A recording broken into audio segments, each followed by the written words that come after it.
Hi there. How's it going? It's been about 24 hours since the posting of the first Reading Things with a Southern Accent 2020, the revived edition. And due to an overwhelmingly positive response, I've decided to go ahead with episode 2 because, frankly, there's not a lot else to do.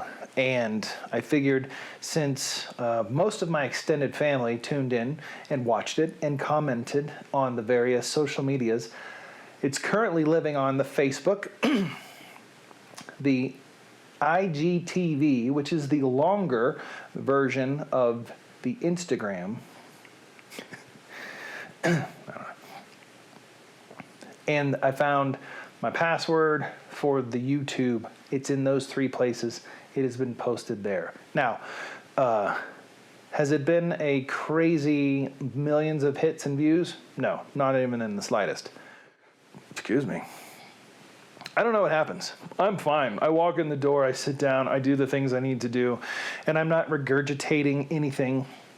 I'm not belchy, but I sit down in this chair and I try to talk into a microphone looking at a camera.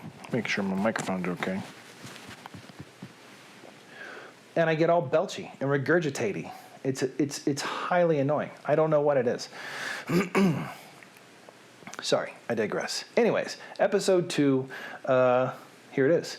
And if you missed last night's posting, the theme for this set, because I don't know if it's going to be a week or it's going to be over time, I'm not sure, but the theme for this set is Roald Dahl books. The guy who wrote Charlie and the Chocolate Factory, or also known as Willy Wonka and the Chocolate Factory. That guy. Reading Things with a Southern Accent. If you also missed out last night, we talked about what happened, where we went, why did we go there. I'm not really sure. 9-year hiatus comes to an end. Here I am in front of you again tonight. So without any further nonsense, but nonsense is good right now, the book for this evening is Roald Dahl's George's Marvelous Medicine. Got to figure out how to do this. George's Marvelous Medicine. And we're going to start on page 14.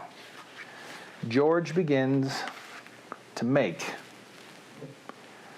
the medicine.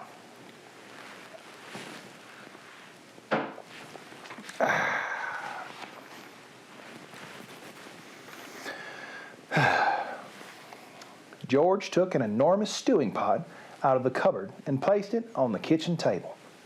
"George!" came a shrill voice from the next room. "What are you doing?" "Nothing, Grandma," he called out. "You needn't think I can't hear you just because you closed the door. You're rattling the pots and pans." "I'm just tidying the kitchen, Grandma." Now see, if this was the South, he'd say, "I'm just fixing up the kitchen, Nana." But he's a British guy. We'll let it go. Then there was a silence. George had absolutely no doubts whatsoever about how he was going to make his famous medicine. He wasn't going to fool about, wondering whether to put in a little bit of this or a little bit of that. Quite simply, he was going to put in everything he could find.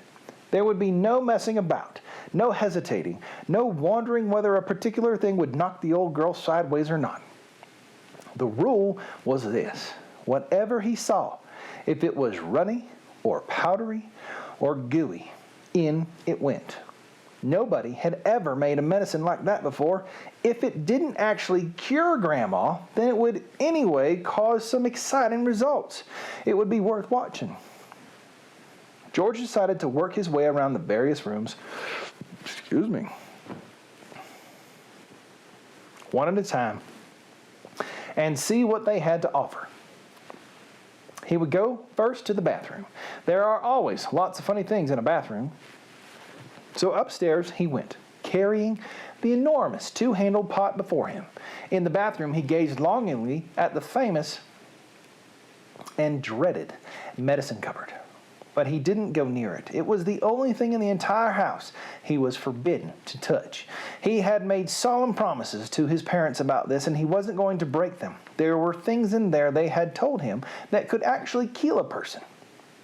And although he was out to give Grandma a pretty fiery mouthful, he didn't want, that's funny, he didn't really want a dead body on his hands. George put the stew pot on the floor and went to work. And that is a little bit of inspiration. George's Marvelous Medicine, trying to help out Grandma. Thanks for tuning in again this evening. Tomorrow, if it's tomorrow, maybe it'll be Wednesday. I have the BFG on tap. I'm going to read a section from the BFG. BFG, if you don't know, stands for Big Friendly Giant.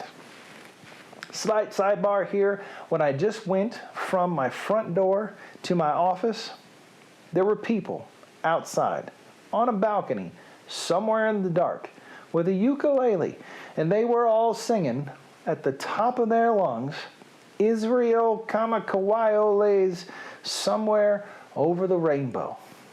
At first I thought, well, that's kind of annoying. It's dark, it's snowing like the dickens outside, and it's time for people to start quieting down. But then I thought, you know what? Everyone's bored to tears. So whoever that was, I hope you're having a great time. If you tuned in to Reading Things with a Southern Accent, please wash your hands. Goodbye.